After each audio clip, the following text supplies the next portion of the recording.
जल्द से जल्द ठीक हो जाएंगे और आप भी हमारे साथ घूमर करने लग जाएंगे।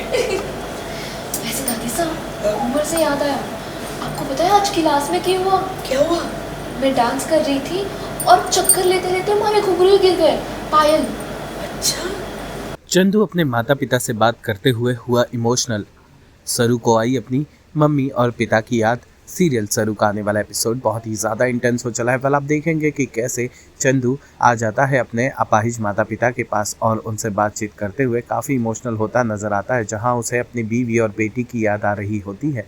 वो बताता है कि वो उनसे कितना प्यार करता है और वो मंदिर गया था अपनी बीवी सरोज के याद में। इन तमाम बातों को दूर खड़ी सरू सुन रही होती है। दरअसल चंदू के पिता के पैर पर मालिश करने के लिए सरू ने अपने गांव के तेल को लाया था। बस वही देने वो आई थी, लेकिन ये बातें सुनकर वो भी ख्यालों में चली जाती है कि काश मेरे पिता भी ऐसे ही होते और कहीं वो भी होंगे जो मुझसे इतना ही प्यार कर रहे होंगे। अंत में चंदू उसे अंदर बुलाता है और सरू अपने तेल के बारे में उसके माता पिता को बताती है और बातों ही बातों में वो बताती है कि उसे घूमर सिखाने का एक नया जॉब मिला है, जिससे चंदू और उसके मम्मी को सरप्राइज महसूस होता है कि आखिर इसे घूमर आता कैसे है, क्योंकि चंदू की बीवी को भी घूमर आया करता था और वो बहुत अच्छा घूमर डांस किया करती थी। इस दौरान सरू ये भी बता देती है कि घूमर सिखाते हुए उसके पायल टूट कर गिर गई है, जो अब उसे नहीं मिल रही है। पापा, मैं सरोजा के जन्मदिन पर मंदिर गया था, ये प्रार्थना करने की मुझे सरोजा और मेरी बेटी बहुत जल्दी मिल जाए। सरोजा की बहुत याद आती है पापा। अपनी बेटी को गले लगाने का बहुत दिल करता है। 18 साल हो गए पापा। 18 सालों में मैंने उन्हें कहाँ नहीं ढूंढा। पता नहीं वो कहाँ गायब हो गए। जिसे मैं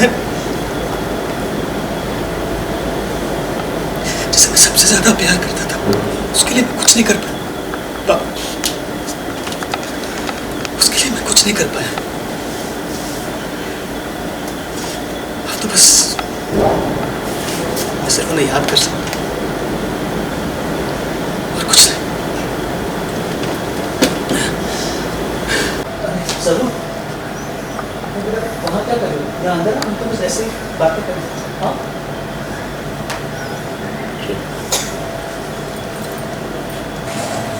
वहाँ क्या कर रहे हो? अंदर आओ, हम बस ऐसे ही बातें कर रहे हैं। हाँ? हाँ, आओ ना बेटा, आओ।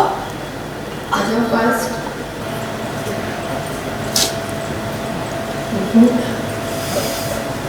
आ जाओ पास।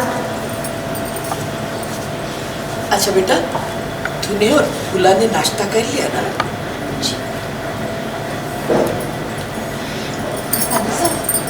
देखिए तो मैं आपके लिए केला आई हूँ।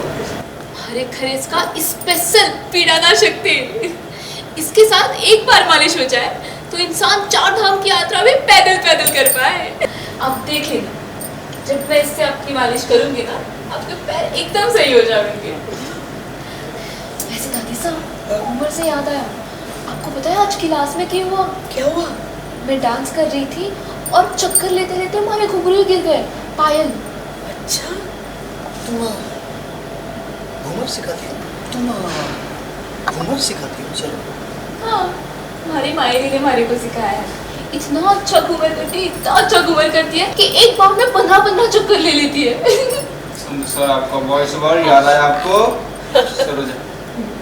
सरोजा भी तो ऐसी ही थी। सर, क्या कहना चाहेंगे? आज जो मोमेंट हमने देखा, एक बाप को अपनी बेटी के लिए तड़पते हुए, और सरू आपको भी अपने पिता की याद आ गई, तो कितना इमोशनल मोमेंट था एक दोनों के लिए? सो बेसिकली सरू आ रही हैं दादोसा को मसाज करने के लिए, मालिश करने के लिए, क्योंकि उनके पैर सही नहीं है। वो चाहती है कि वो जल्द से जल्द ठीक हो जाए, तो वो एक ख़ास दवा लेकर आई हैं, ख़ास तेल लेकर आई हैं। तो जब वो रूम में एंटर करती है तब देखती हैं कि चंद्रकांत सरसा जो है हमारे पापा जो अभी तक सरू को पता नहीं है, तो वो बहुत दुखी होकर अपने बेटी के बारे में बात कर रहे हैं कि इतने साल हो गए, 18 साल हो गए, अभी तक मैं उसे देख ना पाया, ढूंढ ना पाया, कहाँ कहाँ ढूंढा, बहुत मेहनत की, फिर भी वो अभी तक मिली नहीं है, बहुत दुख में है। और उनका वो दुख देखकर, उनका दर्द देखकर सरू को भी अपने पापा की याद आ जाती है। उसको भी ऐसा लगने लगता है कि कहीं क्या उनके पापा भी, सरू के पापा भी उसके बारे में सोचते होंगे, क्या उनकी याद आती होगी उन्हें सरू की। ये सारे क्वेश्चंस उसके मन में चल रहे हैं। और चंद्रकांत सरसा को देखकर भी वो इमोशनल हो रही है कि ये कितने अच्छे पिता हैं जो अपनी खोई हुई बेटी के बारे में इतना सोचकर उसे इतना प्यार दे रहे, उसके प्रति उनके मन में अभी भी उतना ही प्यार है। तो ये सब देख के सरू इमोशनल हो रही है। अब तो बेसिकली कहानी यही है कि जो सरू है तो उसकी माँ को उसको अपनी राइटफुल जगह दिलानी है, तो वो गांव से यहाँ आती है बॉम्बे में। और कहानी में ऐसा है कि जो चंद्रकांत है, जो सरू का ओरिजिनल पापा है, वो उसको पता नहीं है कि सरू उसी ही की बेटी है, और सरू को भी ये नहीं पता है कि ये उन्हीं के पापा हैं। तो बस ये एक ऐसा मोमेंट है जहाँ पे दोनों एक दूसरे को मिस कर रहे हैं, मतलब चंद्रकांत अपनी बेटी को मिस कर रहा है और सरू अपने पापा को मिस कर रही है। तो ये वो उस तरह का मोमेंट है जहाँ पे दोनों ही एक दूसरे को मिस कर रहे हैं, लेकिन उनको पता नहीं है कि दोनों ही एक दूसरे के मतलब वो जिनको मिस कर रहे हैं वो एक दूसरे के सामने खड़े, उनको नहीं पता है। सीरियल सरू से जुड़े तमाम अपडेट्स को जानने के लिए टेली चक्कर को लाइक, शेयर, सब्सक्राइब जरूर करें।